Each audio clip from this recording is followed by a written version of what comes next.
ভার্সিটির হোটেলে ওঠার 2 সপ্তাহ পর আমার রুমে আসে রায়হান। তখন ভোর 6টা। 2-3টা ব্যাগ নিয়ে সজোরে দরজায় ধাক্কা দিতে থাকে। আমি ভেবেছিলাম হয়তো সিনিয়ররা কেউ ডাকছে। তড়িঘড়ি হয়ে দরজা খুলতে গিয়ে লুঙ্গি প্রায় খুলেই যাচ্ছিল। রায়হানের কাঁধে 2টা আর হাতে 2টা ব্যাগ। মেয়েরা এত ব্যাগ নিয়ে আসে জানতাম। ছোট থেকেই মামার বাসায় বড় হওয়ায় বিভিন্ন হোস্টেলে থেকে পড়াশোনা করেছি, অনেক রুমমেট পেয়েছি, কিন্তু এত ব্যাগপত্র নিয়ে হোস্টেলে আসতে এই প্রথম রায়হানকে দেখলাম, তাও সব নিজের কাপড় চোপড়। আমি তাকিয়ে আছি দেখে চুইনগাম চিবোতে চিবোতে আমার দিকে তাকিয়ে বলল, তাকিয়ে আছিস কেন? আগে নিজের লুঙ্গি ধর, তারপর আমার ব্যাগ ধর। আর রুমে নাস্তা পানি কিছু আছে? নইলে চল হোটেলে গিয়ে নাস্তা করে একটা ঘুম দিব। হাতের ব্যাগগুলো আমার হাতে দিয়ে কাঁধের ব্যাগগুলো ওর জন্য রাখা বেডের উপর ফেললো। ব্যাগ রেখে বসতে না বসতেই ওর ফোন এলো। হ্যাঁ আম্মু, আমি পৌঁছেছি, এইবার চিন্তা করিও না। সারা রাত ঘুমাওনি, জেগেছিলে আমার সাথে, এইবার ঘুমাও, আমিও ঘুমাবো। হ্যাঁ হ্যাঁ, নাস্তা করেই ঘুমাবো, টেনশন করিও না। রুমমেট? হ্যাঁ আছে। আরে ভালো হবে না কেন? অবশ্যই ভালো হবে, আর যদি ভালো না হয় আমি ভালো করে ফেলবো। তুমি চেনো না তোমার ছেলেকে? রাখো, ঘুমাও কিছুক্ষণ। আমি হাসি দিলাম। হোস্টেলে এলে প্রথম সবাই মাম্মাস বয় থাকে, কিন্তু কিছুদিন যেতে না যেতে এরা মাকে ফোন দিতেই ভুলে যায়। কিন্তু রায়হানের ব্যাপারটা একেবারে অন্যরকম ছিল।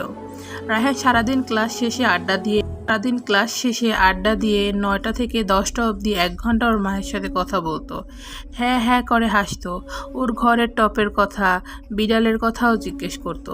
সারাদিন কুল হয়ে চলা, রাজনীতির আলোচনা, বিতর্ক কিংবা গানের আসর জমিয়ে রাখা যে ছেলেকে আমি বাইরে দেখতাম, রুমে ঢোকার পর যখন সে তার মায়ের সাথে কথা বলতো, তাকে আমি চিনতে পারতাম না এবং দেখতো।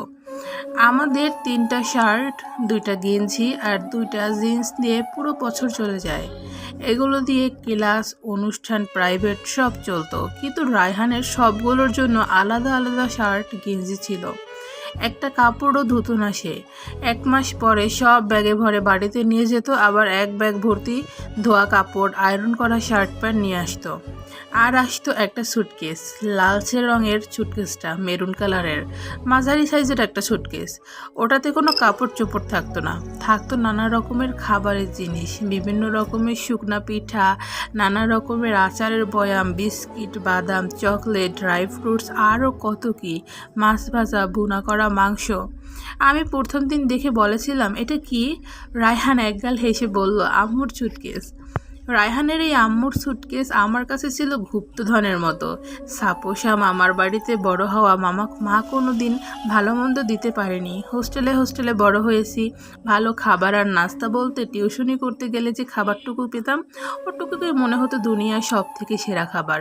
কিন্তু রায়হান একা কিছু খেত না, আমাকে দিত আর বলতো, যখন খিদে লাগবে খেয়ে নিবি। তালা থাকতো না, শুধু চেইন টান থাকতো। প্রথম সংকোচ হলেও পরে অভ্যস্ত হয়ে গিয়েছিলাম। রায়হানের আম্মুর সুটকেসটা আমার আর ওর বেডের মাঝখানে থাকতো। এইটা আমাদের আলনা হিসাবেও ব্যবহার করতাম। মাসের শেষের দিকে সুটকেস খালি হতো। রায়হান মাসের শেষ বৃহস্পতিবার বাড়িতে যেত। যত ক্লাস, যত অনুষ্ঠান থাকুক না কেন, ওকে যেতে হতো।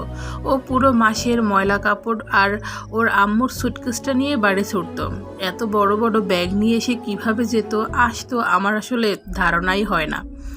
একবার ভার্সিটির সিনিয়রদের ফেয়ারওয়েল ছিল, সবাই নাচে গানে ব্যস্ত। সে রাতে 11টায় ব্যাগ আর সুটকেসটা নিয়ে বের হয়ে যাচ্ছে। আমি জিজ্ঞেস করলাম, এত রাতে কই যাস? দরকার হলে কাল সকালে যাবি।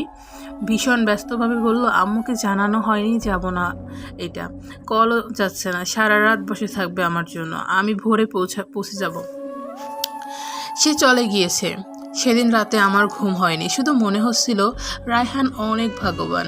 মায়েরা সন্তানদের ভালোবাসে, কিন্তু সন্তানও যে মাকে ঠিক এইভাবে ভালোবাসতে পারে, এটা আমার দেখা একটা অন্যতম সুন্দর ব্যাপার। কিছু কিছু মানুষ আছে যারা ফিরতি ভালোবাসা দিতে পারে না, কিন্তু রায়হান পারত। রায়হান আসলেই অনেক ভাগ্যবান। রায়হানের থেকে দেখে আমিও মাকে প্রায় ফোন দিতাম। প্রথম প্রথম কথা খুঁজে পেতাম না, পরে আস্তে আস্তে মাকে বলার মতন অনেক কথা হয়ে গেল, আর বুঝতে পারলাম মাকে আসলে অনেক কথা বলা যায়।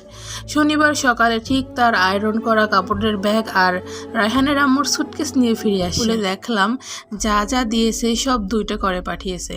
আস্তে আস্তে তার নিয়ম হয়ে গেল। রায়হানের আম্মুকে আমি কখনো দেখিনি। আমার কাছে রায়হানের আম্মুর ভালোবাসা মানেই ছিল রায়হানের আম্মুর সুটকেসটা। আমার অনেক খরচ বেঁচে যাচ্ছিল, আর আজে বাজে খাবার না খাওয়াতে অসুস্থও কম হচ্ছিলাম। মতে পাশ করা সব যেন এক অন্যরকম ছেলের মতনই রায়হান। শুধু ও যখন ওর মায়ের সাথে কথা বলতো, আমার তখন মনে হতো আমি আমার ক্লাস 2-এ পড়া আমার ছাত্র সাব্বিরকে দেখি। সেও পড়তে বসলে তখন এইভাবে গল্প করে ওর মায়ের সাথে। একদিন সবাই মিলে আমাদের রুমে পার্টি করছিলাম। আমরা 10-12 জন। আড্ডা হচ্ছিল, কার্ড খেলা হচ্ছিল, গান হচ্ছিল। রায়হান গিটারের সুর তুলে গান গাচ্ছিল। ওর ফোন আসায় ও গান ছেড়ে দেয়। আমাদেরকে ইশারায় চুপ হতে বলছিল, তাও আওয়াজ হচ্ছিল। হ্যালো আম্মু। কে? আব্বু তুমি? আম্মু কই, কি হয়েছে? ও শোনার চেষ্টা করছে, তখনও চেঁচিয়ে বলল, থামবি তোরা? কি আম্মুর কি হয়েছে? ব্যথা পাইছে? হ্যাঁ শুনতে পাচ্ছি না, কি বলছো ভালো করে বলো। পুরো ঘর যেন ঠান্ডা হয়ে গেল।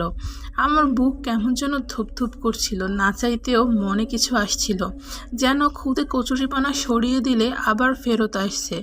আমি তো রায়হানের কাছে ওর মায়ের কথা শুনেছি, কিন্তু ওর মাকে কখনো দেখার সুযোগ হয়নি।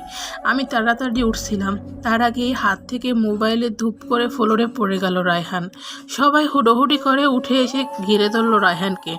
আমি মোবাইল কানে দিলাম। ওপাশ থেকে কান্না জড়ানো স্বরে, আল জোহরের পর জানাজা। বাকি কথা আমি শুনলাম না। সবাই রায়হানকে ডাকাডাকি করছে, মুখের পানি দেওয়ার চেষ্টা করছে। রায়হানের আম্মুকে আমি কখনো দেখিনি। আমার কাছে রায়হানের আম্মু মানেই ছিল মেরুন রঙের সেই সুটকেসটা রায়হান যেখানে পড়ে আছে তার ঠিক 2 হাত দূরে। আমি অপলক তাকিয়ে আছি। যতবার রায়হানের আম্মুর বানানো খাবার খেয়েছি, ততবার মনে হতো উনি মাথায় হাত বুলিয়ে খাওয়াচ্ছেন। সুটকেসটার দিকে তাকিয়ে থাকতে থাকতে কখন যেন আমার চোখ পেয়ে জল পড়তে শুরু করলো। রায়হানকে সবাই ডাকছে, কারণ আমরা সবাই ততদিনে জেনে গিয়েছিলাম রায়হান কেমন মা পাগল ছেলে।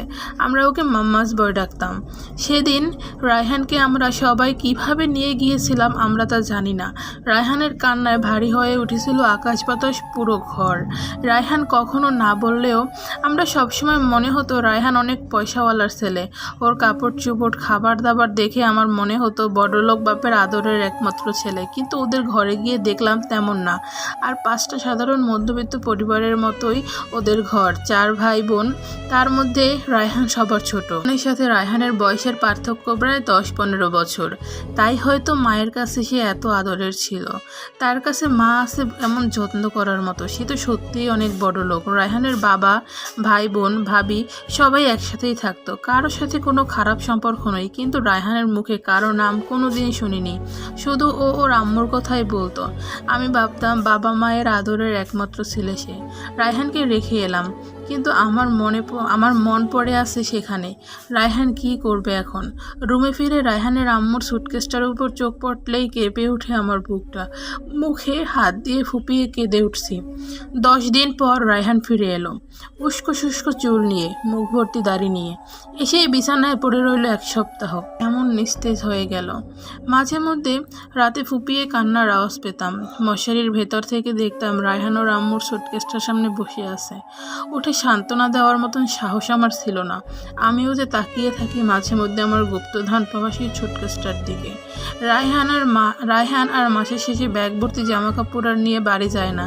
সুটকেস ভর্তি করে নিয়ে খাবারও আসে না, সেটা ভর্তি হয়ে আর আসে না।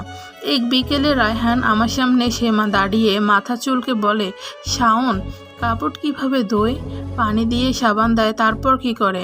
আমি একটু অবাক হলাম না। হোস্টেল লাইফের এই 4 বছরে রায়হানকে আমি কখনো কাপড় ধুতে দেখিনি। আর কেন সেটা মনে পড়তেই বুক ভারী হয়ে আসে। চারপাশে তাকিয়ে এসে বলে সব ময়লা হয়ে আছে, কালকে একটা কাজ ছিল তাই শার্টটা, এতদিন তো সব আম্মু, বাকি কথা সে বলতে পারে না। আমার একবারও মনে হলো না আন্টি ওকে কিছু শেখায়নি। আমার কেন যেন মনে হলো আন্টি চায়নি ও কিছু শিখুক, আন্টি চাইতো ওর সব কাজে ওর থেকে ওর আম্মুকে লাগুক। রায়হান কেমন যেন আস্তে আস্তে সব শিখে নিতে শুরু করলো। আমার ভালো লাগার কথা ছিল, কিন্তু আমার বুকটা ভারী হয়ে আসতো।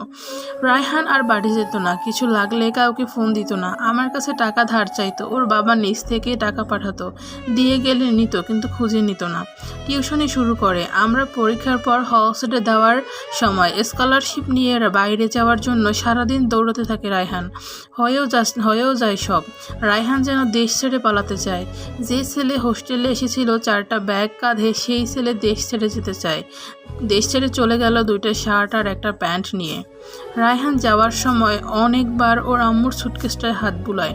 ওর মায়ের স্মৃতি বলতে ওই সুটকেসটাই রয়ে গেল। প্রতি মাসে একবার এইটা টেনে নিয়ে যেত, আবার টেনে নিয়ে আসতো। তার কাছে এই খালি সুটকেস এখন বিশাল মনে হচ্ছে।